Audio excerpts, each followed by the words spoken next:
Hello, I'm Toycat and welcome back to the second channel video. So this is something different to most things I upload here, but it's something that is really essential to get out there because if, like me, you travel a lot or you just want to travel for cheap, it's one of those things where it sounds like there should be an app to bid on airline tickets or something. Like there's an app here which sounds like it does exist, but the truth is this app really doesn't tell a story about, oh yeah, how to get cheap airline tickets. It's a story about how the news works, or rather how the news doesn't work, and how it can lead to like really suspicious, like negative side effects that I just wanted to go through with today's video. So let's talk about the app that can let you bid on unsold airline tickets. This is a story I actually got directed to my phone because I have the Google News thing where it just directs stories to me based on my interest, and I got a story from the London Evening Standard, a pretty reputable newspaper. You know, their online website has a story about Airline Ticket Arena, again, an app that allows you to bid on unsold airline tickets. It's an app that really sounds like it should exist. It's, you know, it sounds like it's something that makes sense, and it's like, oh, that thing, that sounds great. How have I not heard about this yet? So I read about it, and they explain all about it, like, oh, all you have to do is you can, you know, you select a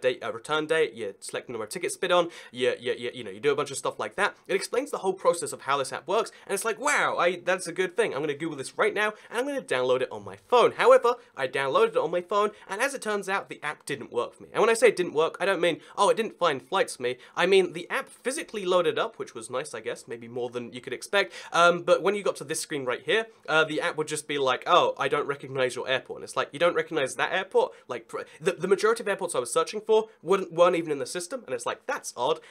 So then I was like, okay, I'll just pick, you know, the examples they gave, Dubai or Paris or something, and I was like, oh, let's pick a date, and the date selection wouldn't work either. Like, it gave you like 12 days to choose from, you didn't have any more than that, and it's like, oh, maybe they only sell flights for 12 separate dates, that's fine. Then the return date has like, again, entirely unrelated 12 sets of flights, and it's like, that's kind of weird too. I selected a thing, and I went go, and the search button didn't work. Like, it's like, okay, then that's kind of odd, and I was like, oh, but maybe it's just my device or something like that. But the truth is every single other person that seemed to, download the app had the exact same problem where either registration wouldn't work or, you know, like it's an app that doesn't function as an app, and every single review since these stories have come out seem to say that exact same thing, and it's really, really weird because pretty much every single review on this app is a 1-star review, right? Like 1 star, 1 star, 1 star, 1 star, like basically everyone just confirms the app doesn't work for me. I downloaded it, but it doesn't really go anywhere, and about a total of 5,000 to 10,000 people have downloaded the app, and every single one of them for the last while has left a 1-star review. You might notice it has a 1.9-star review, so some people have left 5-star reviews, but if you look at the only 2 that are publicly available, we have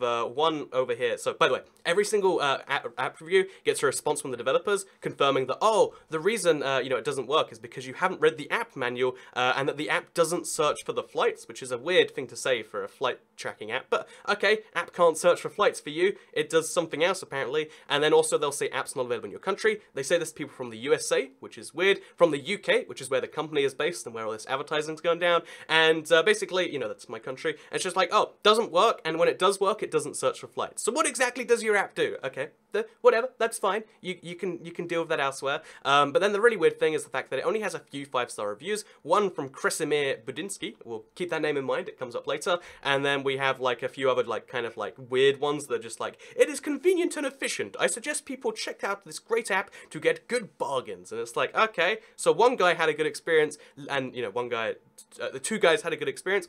Everyone else here had a horrific experience from what it sounds like. Just 1 star, 1 star, the occasional 2 stars. So anyway, why is that important? Well, basically, also by the way, if you look at the app itself, they have some really weird things like gather the fellowship to mean like get your companions on the flight. Anyway, I just think that's kind of a funny little thing, like my fellowship.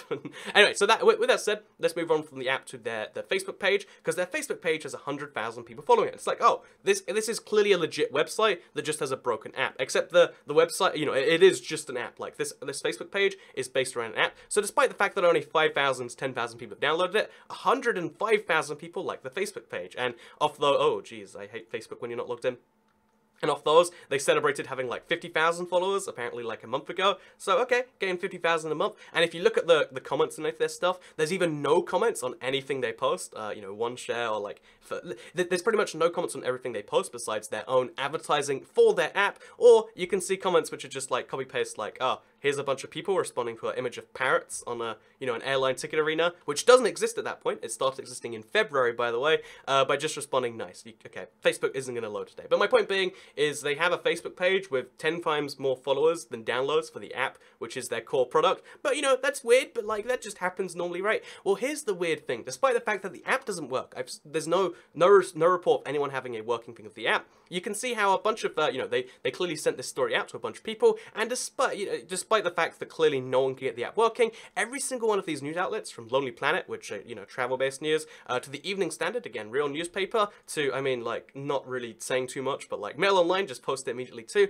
Every single one of these posts a story about the app as if it, so Business Insider even, posts a story about the app as if it is a real functioning product. They talk about it and how they work and, you know, how they got its work and stuff. They post pictures of travel to go alongside it, like, oh yeah, this is a real thing, right? But every single one of these websites just took the press release that they gave them and they uploaded it from there. And this is the core part of the story, I think. Just because the news doesn't tell you, the news doesn't seem to, like, tell you what is actually out there. It'll tell you what sounds about right. Again, this sounds like a thing that genuinely exists, and when they get the press release, they're like, oh, wow, that's cool that that exists now, let's post a story about it. But apparently, not a single person actually, you know, downloaded it. Not a single person even looked at the reviews, looked at any of this. They're just like, oh, looks like an app, looks like it's out there, let's post it. And despite the fact that 5 days have gone past, and every single one of them has, like, comments mentioning how no one has been able to get this thing working, still, they keep the stories up. And clearly, based on the fact that it was recommended to me and all these other people, and the fact that 5 or 6 different major outlets, like, you know, say what you will about The Sun, but it is a major outlet. Say what you will about Business Insider or Daily Mail, but they are major outlets. I think Mail Online is generally the most read source of news.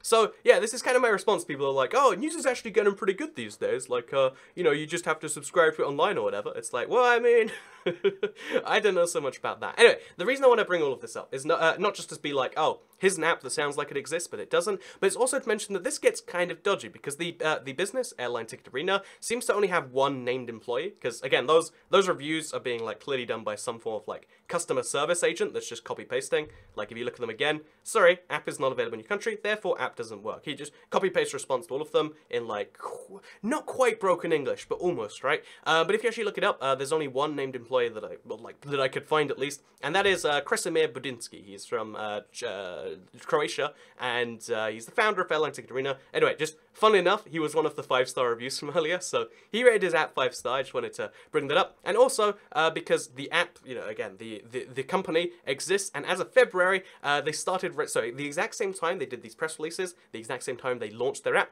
they started raising money, and the minimum investment is $25,000. And they do exist, you know, if you never download this app yourself, it sounds like something that exists, and it sounds like something that's making a lot of money, but they're selling something that is just a, you know, like a placeholder app. Like, clearly this might be something at some point, but they're selling something that is a placeholder app to investors with the promise of all this news, and this is what I really, really don't like. Like, okay, news got fooled, the news is telling you stuff that they know, or they either don't know to be true, or they know not to be true. Like, again, it's one of those two things, right? Because it's not true.